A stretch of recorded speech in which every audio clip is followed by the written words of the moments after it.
Well, boys, looks like you started the fun without me. You're all sick. Every last one of you. We're going to need a bigger gun. What's the matter? You scared of things that go boom, boom?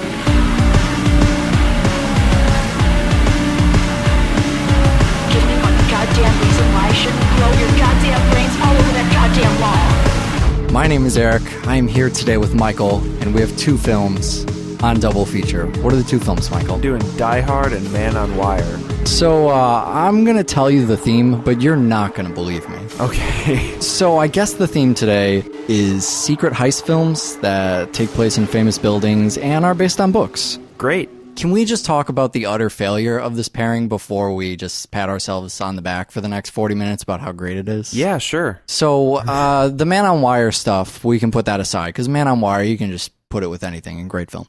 Die Hard, also a great film, would have gone, I don't know if it would have gone better with this other film, but we handled a film on the show a few weeks prior, and the pairing just would have made so much sense. Yeah, we should have done it with P2. So here's the thing. Die Hard, obviously, you're in the building and whatever, and everybody gets that. And in P2, you're in the basement of a building. A large Empire State Building, right? So, I mean, another huge building. But also, it's Christmas. Yep. It just would have been so perfect. And the lobby from P2 kind of looks like the Die Hard lobby. So maybe in your own time, you could watch Die Hard back to back with P2. And it'd be great. And maybe you could watch Taken back to back with Man on Wire. I'm not sure that makes any sense, but try that out anyways. If you want, you can actually listen to our shows that way. Do you know why you can do that? Something about chapters. Yes, chapters. That's exactly right. We have chapters in the show. So what you can do if you're using iTunes, QuickTime, Zune, iPad, you can go up to the chapters menu. I don't think iPad has a chapters menu, but you'll figure it out. You can go to the chapters menu and you can skip over Die Hard and go to Man on Wire. Or you could go back, listen to the P2 show, get the chapters in that, listen to P2, and then come and listen to Die Hard. Although you should probably do Die Hard first and then P2, right? That would be the order I would do that double feature in. Yeah, probably. You start at the top, you work your way down. Is wow, that kind of what's going on there? That is way high concept. Would you call it top floor concept? I wouldn't. See, this is why I feel like it's good that we did this pairing and not, because we would have just had a full show of Die Hard top floor, bottom floor basement jokes. We're going to spoil these movies. Man on Wire is a documentary, so not a whole, it doesn't surprise you at the end with what happens. I mean, there's clearly a place that the cover of Man on Wire tells you how the film is going to end, so that's fine. And Die Hard, everybody's seen Die Hard. I'm pretty sure this is a safe show for anybody to listen to. Probably. But if you think that you could be spoiled by our conversation about Die Hard, we're going to tell you what happens at the end, because that's part of what you need to talk about. And Die Hard is where we start because the documentary just always goes second. Yep, that's how it works. So Die Hard is the sequel to the 1968 Frank Sinatra film, The Detective. You've seen The Detective, right? Nope. You're giving me this scared look. I'm just fucking with you. Oh my God. Well, so there was this Roderick Thorpe book, The Detective, and it was made into a movie starring Frank Sinatra. Weird. And then the sequel to that book, Nothing Lasts Forever, was made into Die Hard. Originally, they wanted to get Frank Sinatra to come back. I'm just amazed at this information. Are you blown away by this? This information is amazing. Well, to me. you don't tune into Double Nap Time feature show. What is I always forget the URL for that. It doesn't matter what the URL is Double because Sleepy Nap Time. That website does not exist. But yeah, you don't tune into Double Sleepy Nap Time, so you wouldn't know this important information. But yeah. Would have been a sequel to the Frank Sinatra movie, but apparently could you imagine Frank Sinatra in Die Hard? As John McClane? That is insane. Is that that's his role in The Really? Detective. That is crazy. Really? Well, there were significant rewrites that made Die Hard a different kind of movie. Uh-huh. Probably the mother of all action films. I have to disagree, but I Would can you? definitely. Well, it's newer. It's one of the newer ones. Okay, all right. Well, you're the 70s guy, right? So, of course you're going to disagree with me. No, I'm not saying it's bad. I don't want No, I don't no, want not at all. to take my I don't want people to take my disagreement as me saying But it's the film is bad. it's the grandchild. It's the grandchild of, all action of what films, I would for say sure. is the Sure. father of action films. So who directed this thing? We've actually seen him before on the show. John McTiernan, who directed the first Predator film. Yeah, just the first one. Between Die Hard and Predator, I mean, those are the only two of his films you need to see. What Die Hard has going for it is that its beauty lies in its simplicity. I'm going to give you 4 points Give me that 4 I think points. make Die Hard. You got one building, one action hero, one driving plot, and one Alan Rickman. One Hans Gruber. I think those are the 4 things that you need. Right. And why don't we just take them in that order, right? Great. All right, let's start with the plaza. I think, I end up watching Die Hard every fucking December, right around Christmas time, just because that's what happens. Everybody's whipping out these top 10 lists of their bullshit Christmas, whatever, stupid movies.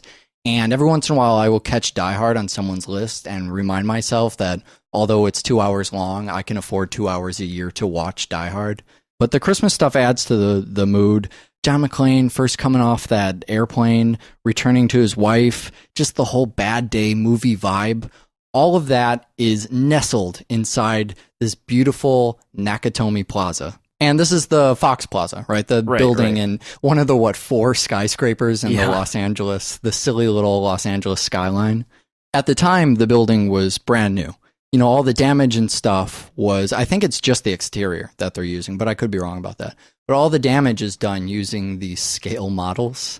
I don't think it's the same scale model that they actually have inside the film, if you can spot that. But I think the damage is pretty convincing. I think the special effects are pretty convincing. Especially the scene we see at the end, the spoiler scene where he falls out of the building. Although there isn't a loud Foley splat sound, which I always kind of miss when that happens. I'm actually glad. I was afraid that they were going to make a big, ridiculous big gory mess splash. of Sure. Hans Gruber. But the fact of the matter is, you see the reaction on everyone's face. That's all you need. The fact of the matter is, when you hit the ground, you don't make a splash. Right. Now, careful viewers will also note that they have seen the Fox Plaza on our show before when we did Fight Club. It's one of the buildings at the end of Fight Club. Yeah. And I think it shows up in a couple other movies, none of which we've ever really talked about. But I don't think anybody but myself watches this for the Fox Plaza. I think they watch it for Bruce Willis. With hair this time around. He has hair for all 3 of the Die Hard movies. All 3. That's very good of you. Well, okay. Do we need to talk about the other Die Hard movies? I don't think we're ever going to touch on it, so we might as well at least glaze over them. I would have been happy going through this entire movie thinking that the only other Die Hard film was with Frank Sinatra, and that's it. It's just those 2. Well, I think if we're going to talk John McClane, we might as well talk the John McClane story. The most John McClane you ever get really is in the first film. Yeah. In the second film, they weaken the story, and by the third film, there is no story they add that a really... second protagonist in the third film because it's so convoluted. Yeah, and then in the fourth film, he's kind of the big thug to the plot of the film. Yeah. I don't, the second movie is snore, and the third movie picks it up, but then the fourth movie drags it so far back down that I only end up ever watching the first one. Neither one of us are part of the apparently everyone else in the universe who thinks the fourth film is okay. Yeah, I wasn't a big fan of that at all. But you have all the stuff in the first one about his wife. Obviously, you see his wife. You have that relationship, that kind of tension between the 2 of them. She is almost the damsel in distress through this whole movie. Right. I mean, I think as a cop especially, and, as we see him do in these other movies, if he finds a terrorist plot, he is going to thwart it, whether his wife is involved or not. Sure. So it's not just, this isn't just, save the day for his wife kind of thing. It's not a selfish thing. In the later films, they would cut back the stuff with his wife. I think they couldn't get the actress to come back. They got a divorce. She causes him to get headaches. By the fourth film, I'm pretty sure he was a random homeless person or something that they picked up off the street. I don't really know the mythology of the fourth film at all or how that ties into this. But he is one of those Taken-like protagonists that we talked about Taken with P2 that carries the film. I think there's a couple other things. I don't know. Let's say the building and the other 2 whatever things that I mentioned that help carry the film.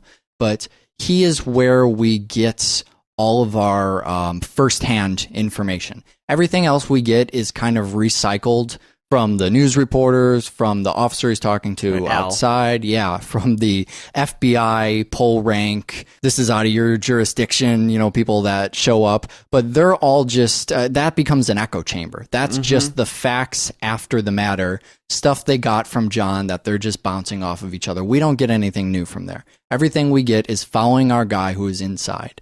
And in the beginning of the movie, that guy is just talking to himself. He has this kind of humility where he's making fun of himself and his bad day as the time is going on.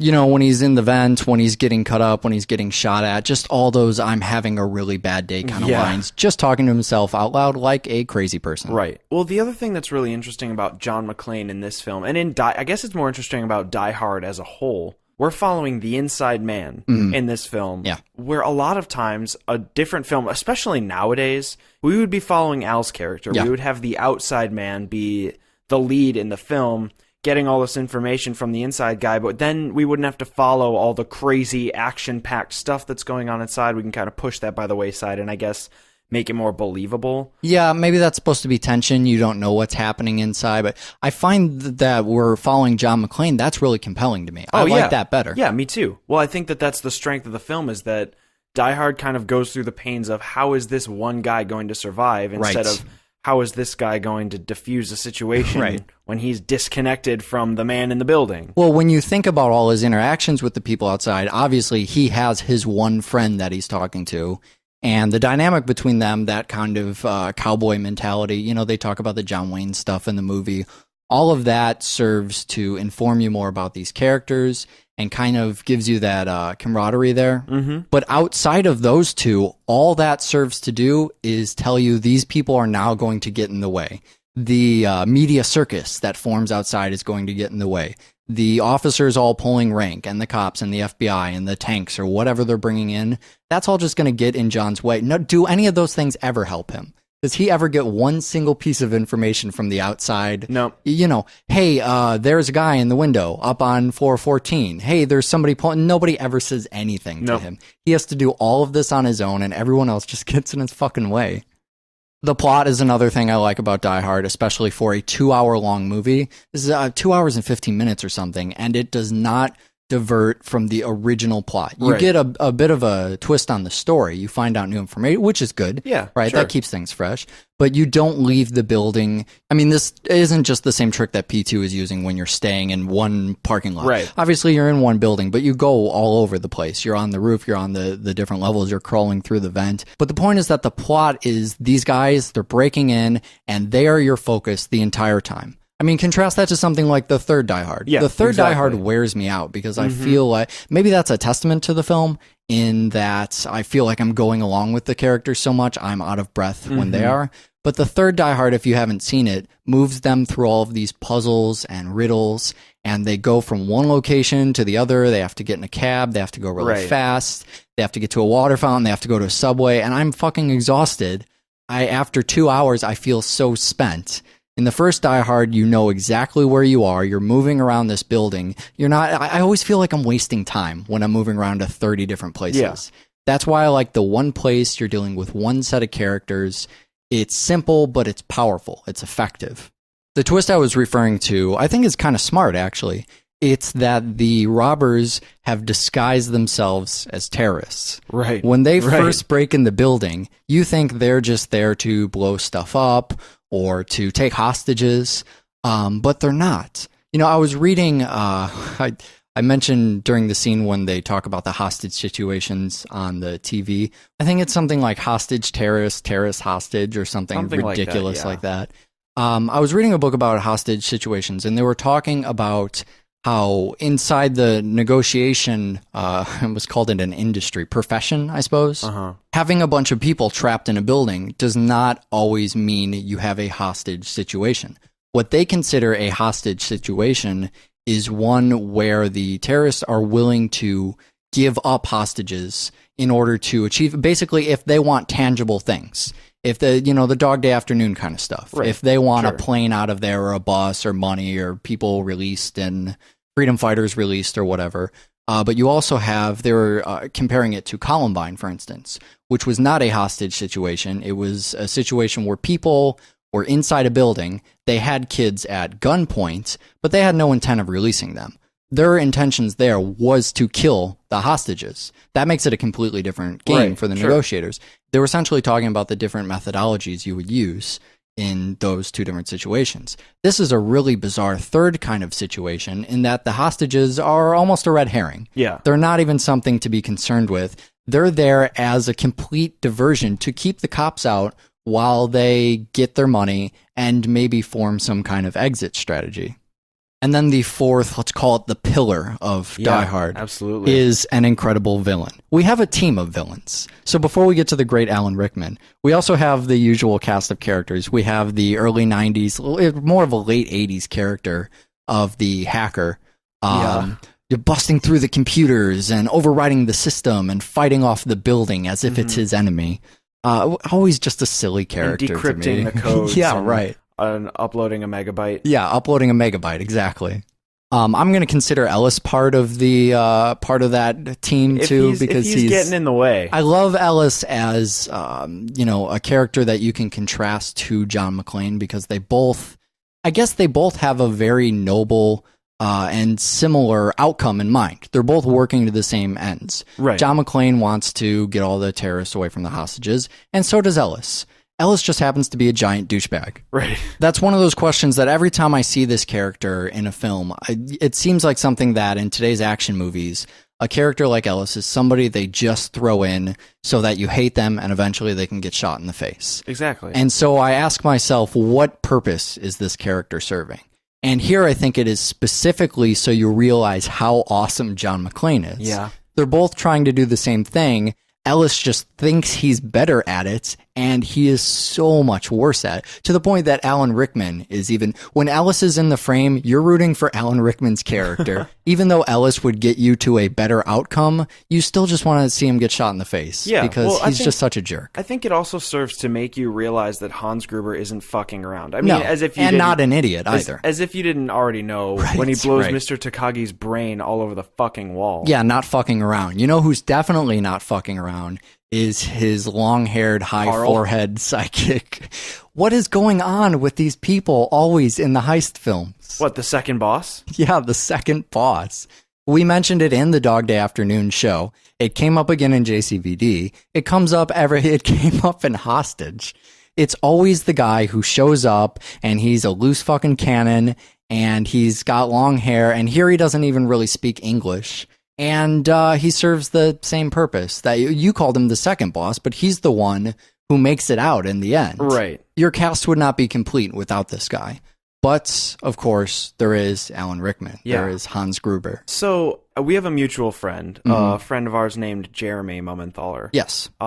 Something ridiculously interesting about him is that when he was still inside of his mother, his father was dead set and completely serious, giving him the first name Hans Gruber. Oh, no, really? He would have been as a born first name? Hans Gruber Mumenthaler. Oh, that would have been tragic.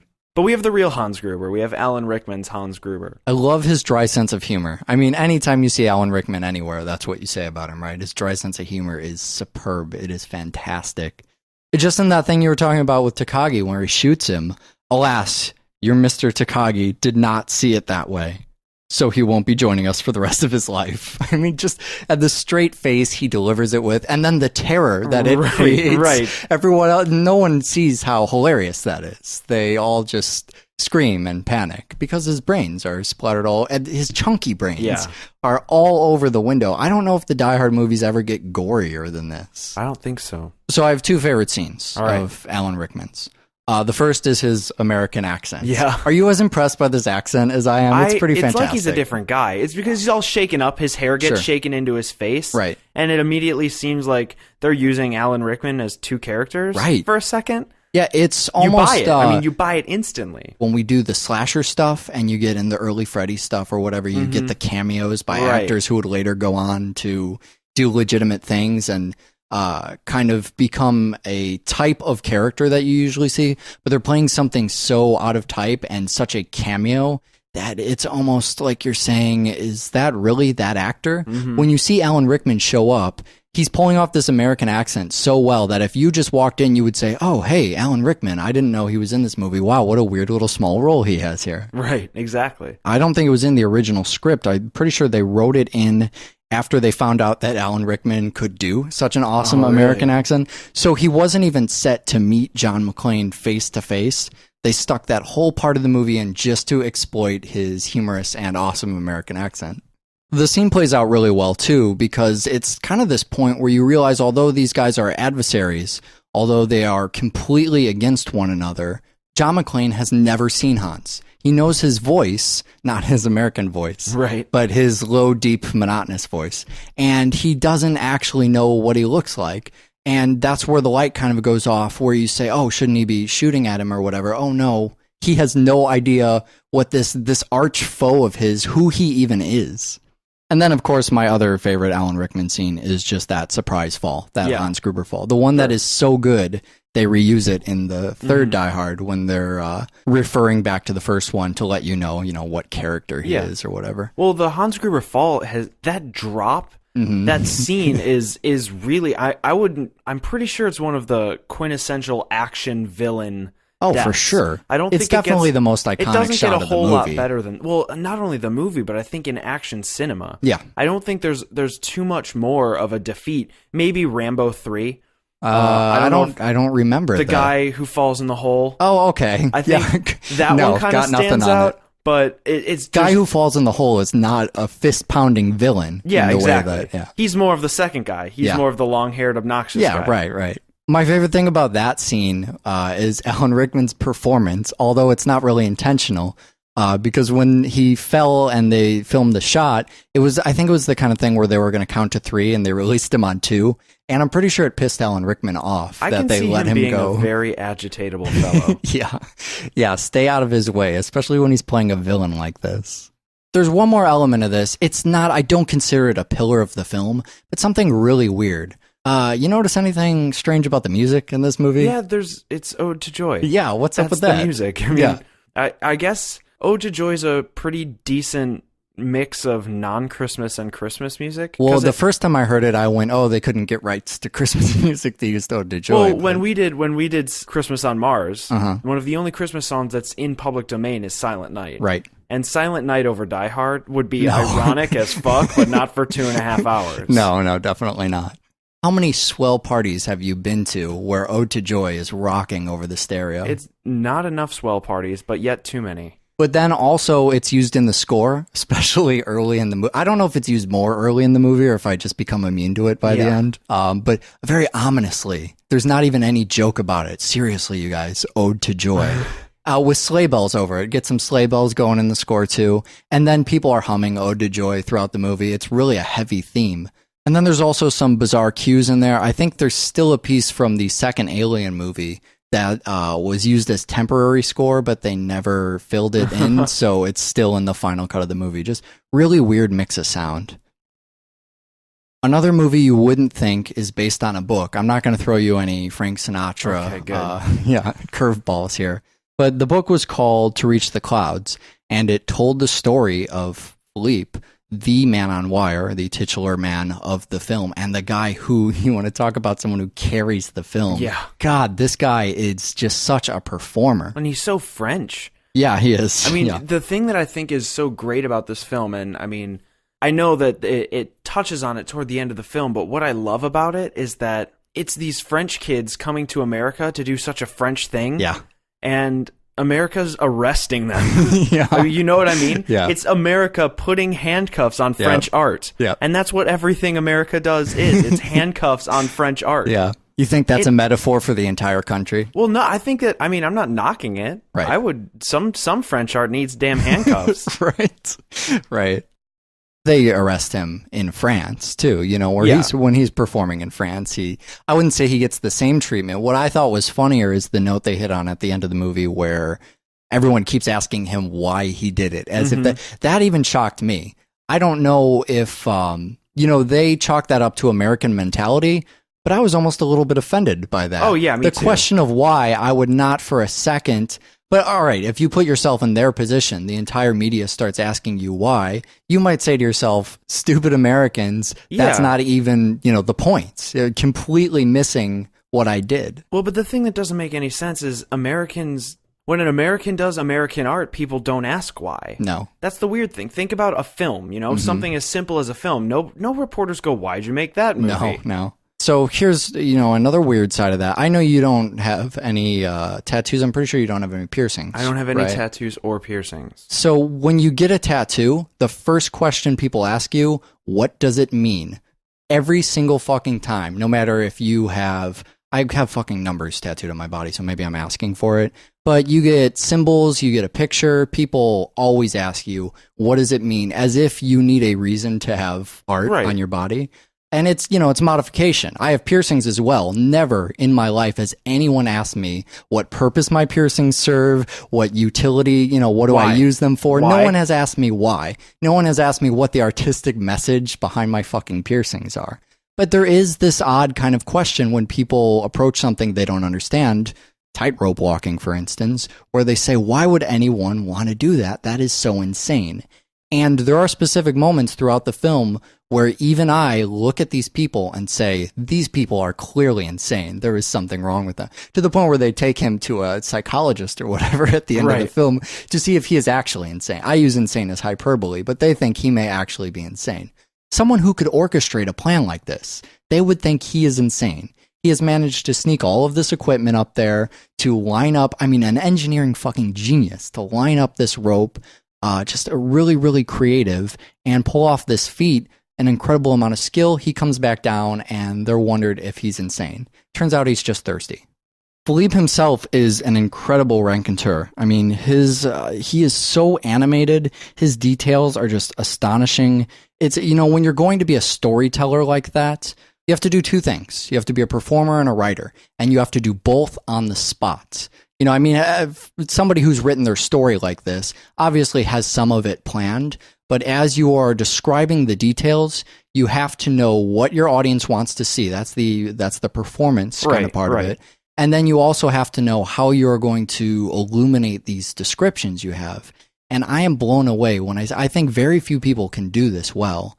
Most people who can make a living out of it because it's just one of those things. I think it might just be a natural talent. I don't even know if I guess hard work and talent kind of mixed there. Right. But he just describes his story so well. Even when they do the dramatizations in the film or when they cut to the other interviews, in the back of my head, I always kind of say, go back to Philippe. I just want to see him flail his arms around and kind of flow in and out of the frame out of excitement, as if the camera can't contain him. And come up with really, really odd artistic excuses for everything that's going on. Right. It's great. Yeah, he's incredibly good at it. The other thing I'm struck with, and this is especially when I'm watching the interviews with the other people, is that they're aware of the consequences, but they seem to be doing their best not to think about them. There is this lingering, maybe not question, but thought throughout the entire film. What if he falls and dies? He mentions that a couple times because he's a dramatic storyteller. Right. He needs to let people know that there's a very real possibility. He needs to fool people even because as the storyteller, as the first person narrative storyteller, they know that he lives. Right. But he needs to remind you that he could fucking die. And he is the only time that I remember, oh yes, he could die. And every other character, they seem to say, well, we realized there were consequences. We ignored them. Well, I think that's kind of the team you need. You can't have a team of people whose mindset immediately goes to the worst case scenario. You need a team of people who are so far behind you and so little worrying about your well-being. They're worried about what you're doing and less what could happen. And they're just, I guess, going through the pains to make sure what you want to happen is what ends up happening. Well, I think that's why you're seeing this story. I think if you had a team of people that thought about the consequences, they would not have done this. Right. And therefore you would not be seeing. It's almost as if there were hundreds, thousands of people maybe who considered doing this and all but one of them thought about the consequences and therefore none of them did it. Here's the one team of people. This is why they're not talking about the consequences, because they happen to be the one team that didn't think about the consequences, and that is the very reason they made it to the top and they were able to do this. And luckily none of them were fucking injured because, in most cases that probably would have been what happened as well. Mm-hmm. I do want to throw one weird thing at you, and the movie is very careful never to talk about this. And it would probably be more tactful of us just to not talk about this. But it's something that drives me crazy every time I see this. There is this lingering feeling, this lingering idea, I guess, of 9/11 the entire time I'm watching this film. The film does not even hint at it. They do pretty much nothing to even lure you in that direction. But for some reason, you got this as well, right? Yeah, for sure. I guess it's just the buildings and what they mean specifically to Americans. I hear World Trade Center and I think about a certain television show that we both like that I won't spoil, that made fantastic use of the World Trade Center. But I also think about the attacks of September 11th. And I feel like the film is very, very careful in never mentioning them at all. And not only that, but they're also really careful in their tense Mhm. when they're using. Sure, they don't. sure. They don't use. They never say anything like when they were there Yes, or right. the Twin Towers were this. Well, because that wasn't the event for them. Exactly. The event was well, Philippe. whenever the only past tense they use is in describing what happened when it happened. Yeah, right, But not in describing events since then. right. Everything is kind of geared toward what happened in 1974 and not anything that has gone on in their lives. You never find out what became of these people. Apparently, some of them don't talk anymore. Yeah. Some of them shaved their beards off. You don't know if Philippe and his then girlfriend are still together. It sounds like they're not. You never even see the consequences of. I mean, you just see triumph. That's all you Yes. ever see. Yeah, right. The stuff that makes me think about that a lot in the beginning and what kind of sets up the antithesis, really, of the tone of what the movie will be is you have this feeling of a heist through. I mean, they even talk about that a little bit. Everybody has different names they use, heist names that they kind of, the Australian or whatever, Right. that they use to refer to one another. Philippe loves bank heist movies and noir and robberies and, those sort of crime dramas. And they talk about the element of crime a lot, especially the man with the twirly villain The Inside mustache. Man. Yeah, the inside, another fucking heist name, you know what I mean? And you see them, the movie opens with them breaking into the World Trade Center. The first time I saw the movie, obviously the second time I know exactly what they're doing, and that's right where my mind is. And I know what the movie's about the first time, so I should think about that. But just the iconography there, I have to think about bombing. I have to think about terrorism. I have to think about all of these awful fucking things they could be doing by breaking the law, even though I know that's not the intentions of what the people in the van are doing. I just think about a group of people breaking in. They are violating the law, and they could be doing something very dangerous. And then you also see the towers being built. And as you're seeing the towers being built, I don't know if you could recognize it. I certainly recognize a couple pieces of what would later become iconic for being World Trade Center wreckage. Yeah. Especially the three beams, the crossing, being lifted in and the towers being built. It's like you're seeing that parallel of the destruction, that in reverse of all of these icons that, especially in America, I'm not, sure if that's true of the rest of the world, but probably images associated with that destruction. And they're changing that. They're making it something different. It's about the towers being built. It's almost like they're trying to reclaim the World Trade Center and say... That's what it feels like. It feels like it's going, okay, we understand that these aren't there anymore. Right. But just at least for right now, we're going to rebuild them. Yes. For this story, the World Trade Center has to be here. Right. So and they start with the footprints. Something that we see there now. They start from the ground up, which is they start where things are now. They start exactly. in present day and go back in time by rebuilding the tower. Yeah. And that's where the movie starts to put me in this great mood that it really never loses the entire time. No matter how much drama there is, no matter how much suspense, it's almost the entire movie that they are under a blanket waiting for the security. They keep going back to that. That kind of tension, and you worry that maybe, even though you sort of know that they're going to be able to pull this off, you worry that they won't. And you worry that the dreams of these enthusiastic and happy, excitable people will be crushed. And you just wait the entire time to see what's going to happen. And what I love about this is just the relentless enthusiasm you see from these people. It makes me fucking love the French. That sounds so completely racist to just say all French people are excitable and happy. But you see that in French film a lot. That kind of just humanistic joy and excitement. It's so about what these people can create, what they can do, just being excited to have life and to achieve things, just being in that moment. And that is extremely exciting to me. It's almost inspirational.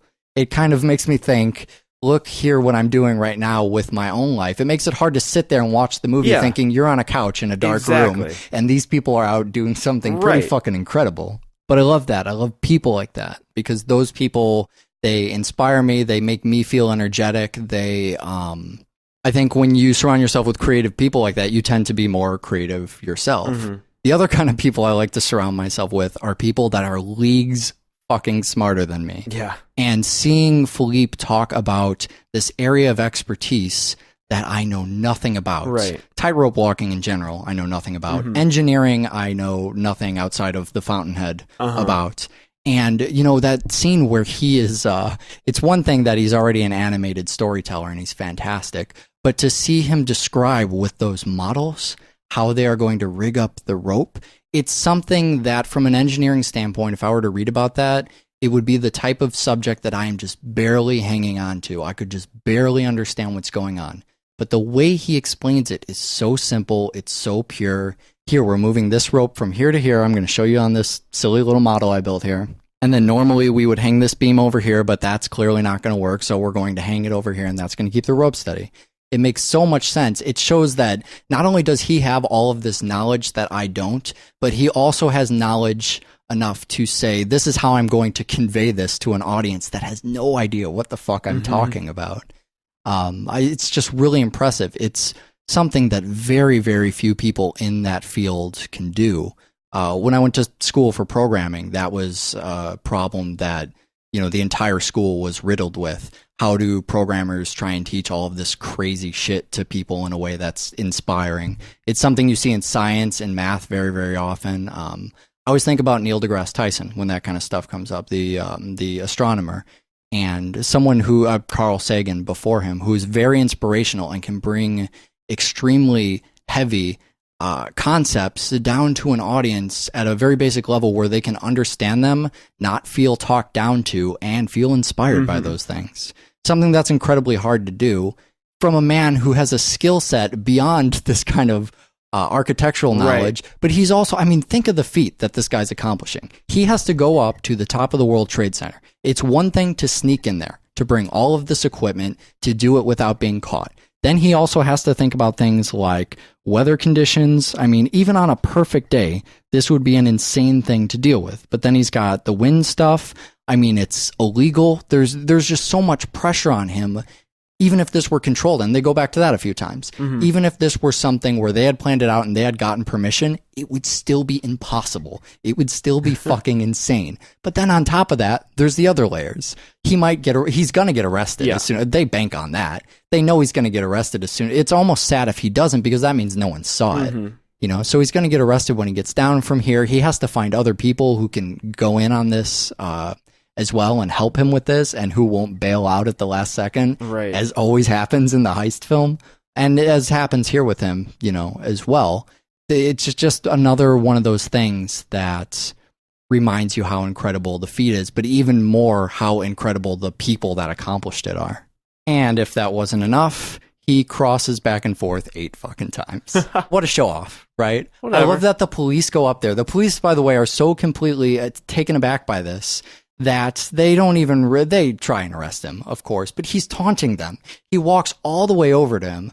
I just keep thinking to myself, man, I would be so relieved to be done with this and get down. Yeah. But of course he's not. He's passionate about this. So he turns right back around and walks the other way. And, you know, the police reach out to him and he taunts them by turning, well, I mean, what are you going to do, right? Yeah. I guess you could send the helicopter out to, scoop him up in a net? I don't know what their plan is there. But he has that kind of control, even if it's just while he's on the rope. And it's really just the cherry on top of the sundae at that point.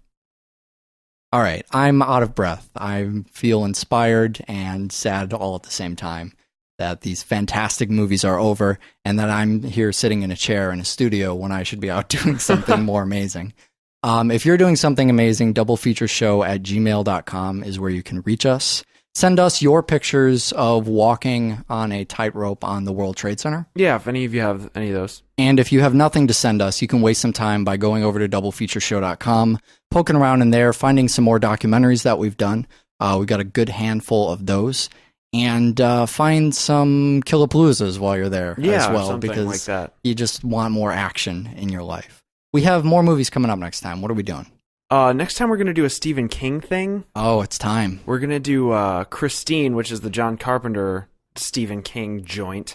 And then we're also going to cover Misery, which is not John Carpenter at all. All right, so before we go into this, 2 things. Number 1, you've always been down on the Stephen King. As time goes on, are you getting less down on the Stephen King, or are you still right there with the no Stephen King? I don't like Stephen King. I think that some filmmakers can do good with Stephen King. I will also admit that Stephen King does some stories that don't have hoodoo, voodoo, bullshit, witchcraft, Deus Ex All right. Machina shit in it. All right. And fortunately, those are the ones we're going to cover. All right, great.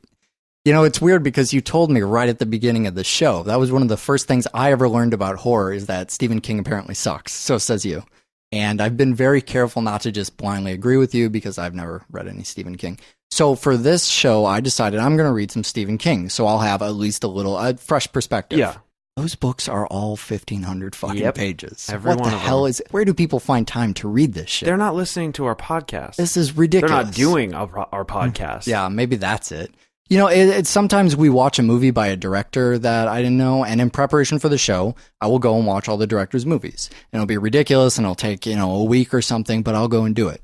So I said to myself, I'm going to go read all the Stephen King books, and I cracked the first one open, and you'll see if I even fucking finished it next time here on Double Feature. Great. Watch more fucking film. Bye.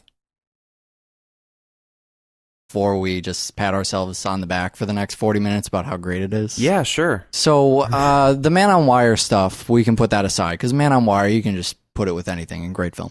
Die Hard, also a great film, would have gone, I don't know if it would have gone better with this other film, but we handled a film on the show a few weeks prior, and the pairing just would have made so much sense. Yeah, we should have done it with P2. So here's the thing. Die Hard, obviously, you're in the building and whatever, and everybody gets that. And in P2, you're in the basement of a building, a large Empire State Building, Yeah. right? So, I mean, another huge building. But also, it's Christmas. Yep. It just would have been so perfect. And the lobby from P2 Yeah, kind man. of looks like the Die Hard lobby. So maybe in your the detective, right? Nope. You're giving me this scared look. I'm just fucking with you. Oh my Well, god. so there was this Roderick Thorpe book, The Detective, and it was made into a movie starring Frank Sinatra. Weird. And then the sequel to that book, Nothing Lasts Forever, was made into Die Hard. Originally, they wanted to get Frank Sinatra to come back. I'm just amazed Are you at this information. Are you blown away by this? information is amazing. Well, to me. you don't tune into Double Nap Time feature show. What is No. I always forget the URL. Double for that. It doesn't matter sleepy- what the URL is double because sleepy nap time. that website does not exist. But yeah, you don't tune into Double Sleepy Nap Time, so you wouldn't know this important information. But yeah, would have been a sequel to the Frank Sinatra movie, but Well, boys, looks like you started the fun without me. You're all sick. Every last one of you. We're going to need a bigger gun. What's the matter? You scared of things that go boom, boom? Give me one goddamn reason why I shouldn't blow your goddamn brains all over that goddamn wall. my name is Eric. I am here today with Michael, and we have two films on Double Feature. What are the two films, Michael? I'm doing Die Hard and Man on Wire. So I'm going to tell you the theme, but you're not going to believe me. Okay. So I guess the theme today is secret heist films that take place in famous buildings and are based on books. Great. Can we just talk about the utter failure of this pairing before? That is way high concept. Would you call it top floor concept? I wouldn't. See, this is why I feel like it's good that we did this pairing and not, because we would have just had a full show of Die Hard top floor, bottom floor basement jokes. We're going to spoil these movies. Man on Wire is a documentary, so not a whole, it doesn't surprise you at the end with what happens. I mean, there's clearly a place that the cover of Man on Wire tells you how the film is going to end, so that's fine. And Die Hard, everybody's seen Die Hard. I'm pretty sure this is a safe show for anybody to listen to. Probably. But if you think that you could be spoiled by our conversation about Die Hard, we're going to tell you what happens at the end because that's part of what you need to talk about. And Die Hard is where we start because the documentary just always goes second. Yep, that's how it works. So Die Hard is the sequel to the 1968 Frank Sinatra film, The Detective. You've seen your own time. You could watch Die Hard back to back with P2. And it'd be great. And maybe you could watch Taken back to back with Man on Wire. I'm not sure that makes any sense, but try that out anyways. If you want, you can actually listen to our shows that way. Do you know why you can do that? Something about chapters. Yes, chapters. That's exactly right. We have chapters in the show. So what you can do if you're using iTunes, QuickTime, Zune, iPad, you can go up to the chapters menu. I don't think iPad has a chapters menu, but you'll figure it out. You can go to the chapters menu and you can skip over Die Hard and go to Man on Wire. Or you could go back, listen to the P2 show, get the chapters in that, listen to P2, and then come and listen to Die Hard. Although you should probably do Die Hard first and then P2, right? That would be the order I would do that double feature in. Yeah, probably. You start at the top, you work your way down. Is Wow, that kind of that what's is- going on there?